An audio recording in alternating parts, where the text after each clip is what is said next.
For us. Welcome. We're glad to have you here. It's good to see you. We appreciate y'all coming out on this beautiful Sunday afternoon. As you know, out in the ocean there's quite a hurricane. Last we know is it's up at about 185 miles an hour.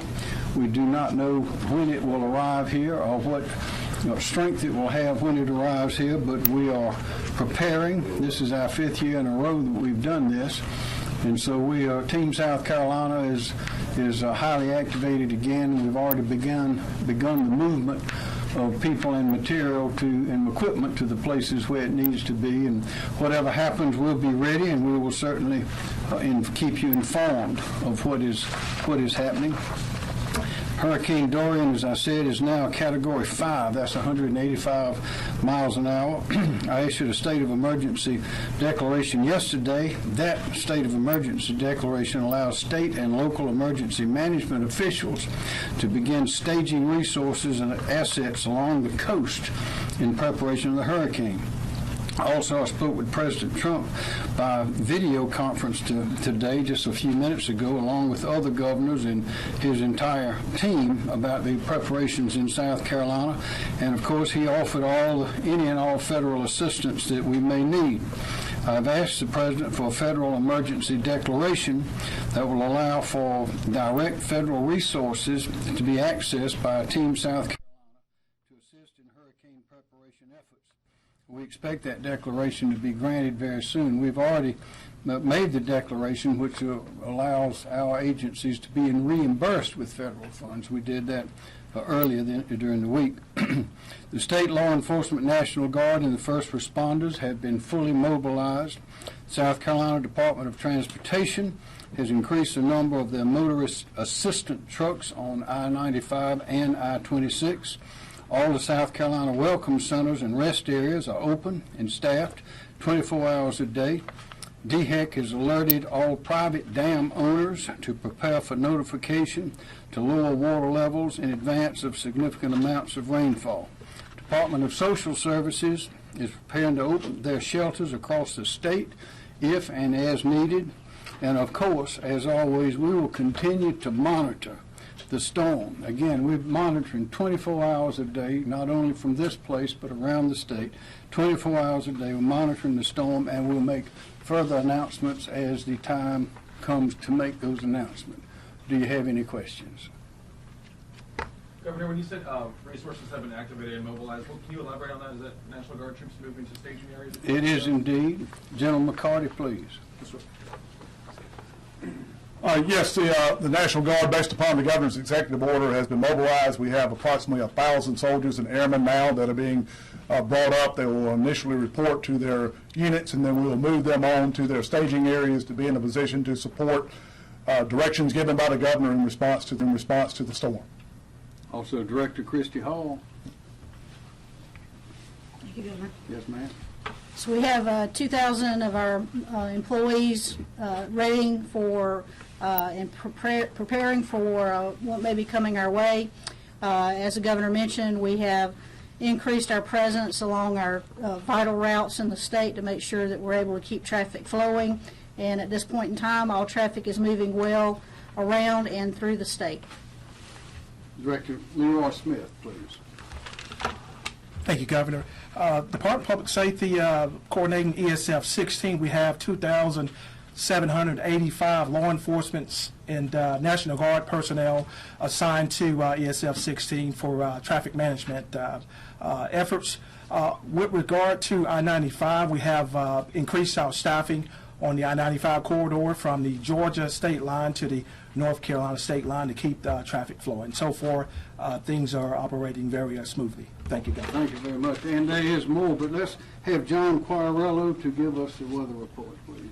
Thank you, Governor. Good afternoon. As the Governor had mentioned, Dorian is currently a Category 5 hurricane with wind speeds of 185 miles per hour over the northwestern Bahamas. And in fact, it makes it the strongest hurricane in modern records for the northwestern Bahamas.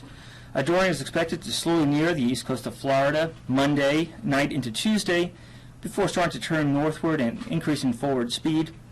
The latest forecast from the National Hurricane Center indicates that Dorian will track just off the South Carolina coast late Wednesday and Thursday, likely still as a powerful hurricane.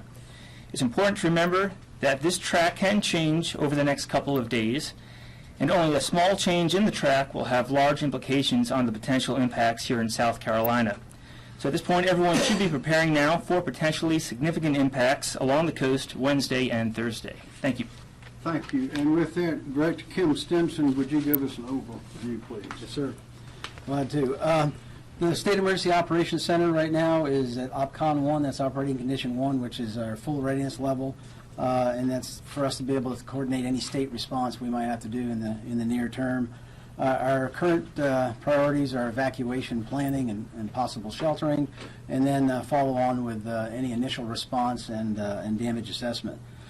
We stay in contact with the local emergency managers in all the counties, especially the coastal counties. They're doing pretty much the same thing that we're doing, is taking a look at potential planning scenarios. In terms of logistics, we have got a number of logistics contracts that we have on standby if we need them. We've got a pretty fully stocked warehouse up in Winnsboro with over 500 pallets of food, MREs, meals ready to eat, and over 750 pallets of water, as well as 150,000 sandbags and almost 10,000 tarps, those blue tarps for temporary repair if we need them, so they're available. The only other thing two other things really I want to mention. One, it's very important for all of us as citizens here in South Carolina to be our own emergency manager. Take a look at the threats that you might be affected by, make the appropriate plans, and we've got some tools for you to use to help you with that. We've got our website at scemd.org, which has lots of information, not just for hurricanes, but any other disaster we might have. And then last year we fielded a new tool for your smartphone or your cell phone, and that's the South Carolina Emergency Manager app, which basically has everything on the website and helps you develop your own plan, have your own checklist. You can actually put in important information in there and carry that around with you and as we move forward mobilely these days. And then the last item I want to mention is this is strictly not just a coastal event with a hurricane potentially affecting South Carolina, but certainly could see inland issues with winds and possibly flooding as we move through the process.